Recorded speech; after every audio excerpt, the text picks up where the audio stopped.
ऐतिहासिक धरोहरों के साथ खिलवाड़, छेड़छाड़ या मौज मस्ती करे तो यह न ही शोभनीय है और न ही क्षमा योग्य। दरभंगा महाराजा के कमरे के धरोहर को विश्वविद्यालय प्रशासन ने बन दिया सेल्फी पॉइंट। दरभंगा महाराज के विरासत से मिला जिले का यह ऐतिहासिक धरोहर एक ऐसी अनूठी धरोहर है जिस पर दरभंगा ही नहीं देशवासी गर्व करते हैं। पर जब उसी ऐतिहासिक धरोहरों के साथ कोई खिलवाड़ करे, उसके साथ छेड़छाड़ करे, उसके साथ मौज मस्ती करे, तो यह न ही शोभनीय है और न ही क्षमा योग्य। इसकी वजह से एक बार फिर दरभंगा राज परिवार और मिथिला विश्वविद्यालय आमने सामने है, क्योंकि विश्वविद्यालय परिसर स्थित कामेश्वर सिंह संग्रहालय में रखे सामानों के साथ छेड़छाड़ हुआ है। ताज़ा मामला ललित नारायण विश्वविद्यालय परिसर स्थित नारगौन महल में स्थित महाराजाधिराज कामेश्वर सिंह संग्रहालय का है, जहां विश्वविद्यालय के इतिहास विभाग के कुछ छात्र छात्राओं ने दरभंगा महाराज के ऐतिहासिक धरोहरों के साथ सेल्फी, ग्रुप फोटो और उसके साथ छेड़छाड़ करते हुए फोटो सोशल मीडिया पर डाल दिया, जिसके बाद धरोहरों से लगाव रखने वाले लोग इसे सोशल मीडिया पर वायरल कर धरोहर के साथ छेड़छाड़ की बात करने लगे। वही जब इस बात की जानकारी दरभंगा महाराज कामेश्वर सिंह के पौत्र कुमार राजेश्वर सिंह एवं कपिलेश्वर सिंह को लगी, तो उन्होंने अपने वकील के माध्यम से विश्वविद्यालय प्रशासन को नोटिस भेजा है, जिसमें उन्होंने आपत्ति जताते हुए महाराज कामेश्वर सिंह के निजी प्रयोग में आने वाले वस्तुओं को जिसे धरोहर के रूप में विश्वविद्यालय को संग्रहालय के रूप में दिया गया, उसे बिना किसी नियम के विश्वविद्यालय प्रशासन की ओर से धज्जियां उड़ाई जा रही है। वही उन्होंने कड़ी आपत्ति जताते हुए विश्वविद्यालय पर ऐतिहासिक धरोहरों की अनदेखी, महाराज के बहुमूल्य सामानों की चोरी की आशंकाएं जाहिर की है। उन्होंने विश्वविद्यालय प्रशासन से शीघ्र संज्ञान लेते हुए दोषी पदाधिकारी पर कार्रवाई करने की मांग की और अगर ऐसा नहीं हुआ तो राज परिवार विवश होकर कानूनी करेंगे, जो निंदनीय है। कहीं न कहीं इसके पीछे साजिश की मंशा साफ झलक रही है। वहीं ललित नारायण मिथिला विश्वविद्यालय इतिहास विभाग के विभागाध्यक्ष प्रोफेसर नैयर आजम का कहना है कि साफ सफाई के लिए कमरे को खोला गया था। बच्चों भी दरभंगा राज परिवार के महाराज कामेश्वर सिंह के कक्ष में बने संग्रहालय को देखना चाहते थे। उसी क्रम में संग्रहालय को खोला गया। उसी क्रम में मेरी नजर थोड़ी हटी और बच्चे ने तस्वीर ले ली, जिस बात की जानकारी मुझे नहीं थी। को ले गए थे और साफ सफाई के बाद हो सकता है कि मैं तो खुद वहाँ प्रेजेंट था, रामचंद्र बाबू भी प्रेजेंट थे, हो सकता है मेरी निगाह इधर हो गई, उस बीच में बच्चों ने वही क्लिक कर दिया हो, फोटो ले लिया हो।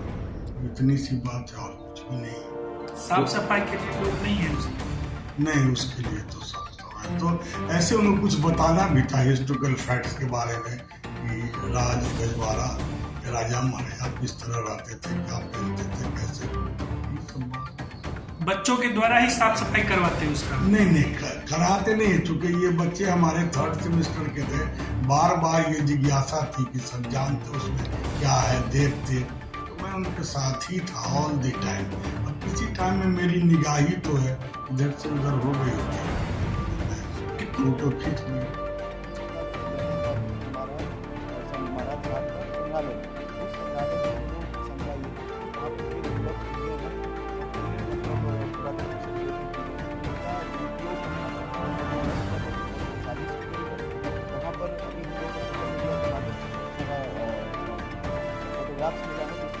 साफ साफ दिख रहा है कि जो भी करनी है हम नहीं चाहते वो कौन है, उनके द्वारा जो नष्ट करने का प्रयास किया गया है, हमारे गलत रूप से इसका इस्तेमाल किया गया है।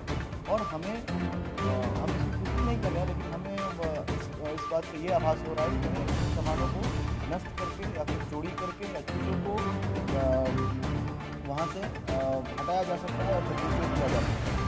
कहीं न कहीं हम लोग यहाँ आज हैं दरभंगा दरभंगा महाराज की चीज़ों को संरक्षण करने के लिए, उनके इतिहास को संवर्धन करने के लिए उन्होंने जो किया है मिथिला एक्सप्रेस और जो हमारे राष्ट्र को, उसको हम लोग जीवित रखें चीज़ों को, और ये हम आप भी कर पाएंगे तभी संभव होगा, क्योंकि हमारा इतिहास जो है वो बहुत ही धनी है। हम लोगों को इसको संरक्षण करना चाहिए। जैसे कि देखा गया है कि ये बच्चे शायद इतिहास विभाग के हैं, मैं उनको ये कहना चाहूँगा कि अगर आप इतिहास पढ़ रहे हैं तो आपको खुद अब जहाँ है उसके अतीत को जानना चाहिए कि आपने ये इस तरह की चीज़ें की और आप पढ़ रहे हैं इतिहास और इतिहास को नष्ट करने की साजिश चल रही है, या फिर ये बच्चे एक मोहरा है, उनके पीछे कोई बहुत बड़ा चेहरा है या कुछ षड्यंत्र है, हमें नहीं पता। लेकिन जो भी है इसका पता यहाँ के जिला प्रशासन को लगाना चाहिए, उस पर हस्तक्षेप करके चीज़ों को उजागर करना चाहिए। तो इस तरह की चीज़ें बार बार होती है। कभी हमारा मोदी श्री भवन के पास हमारा सोमन ड्रामा डिवीज़न है, कभी उसको कब्जा करने का प्रयास करता है, राज कैंपस में हमारा अग्निशमन के पास है, कभी उसको कब्जा करने का प्रयास करते हैं, कभी लाखों करोड़ों का लोहा बेच दे रहे हैं। तो इस तरह की चीज़ें यहाँ बार बार मिथिला विश्वविद्यालय के प्रशासन के द्वारा हो रहा है। इसलिए हम लोग आप लोग के माध्यम से कहना चाहते हैं कि इन चीज़ों को एकदम रोक होनी चाहिए। अगर रोक नहीं करते हैं, हम लोग माननीय न्यायालय के शरण में हैं, हम लोग फिर न्यायालय का दरवाज़ा खटखटाएंगे और मिथिला विश्वविद्यालय जिस तरह की चीज़ें कर रही हैं उनको एकदम रोक लगाना चाहिए, नहीं तो हम अपनी कानूनी कार्रवाई करने के लिए बाध्य हैं।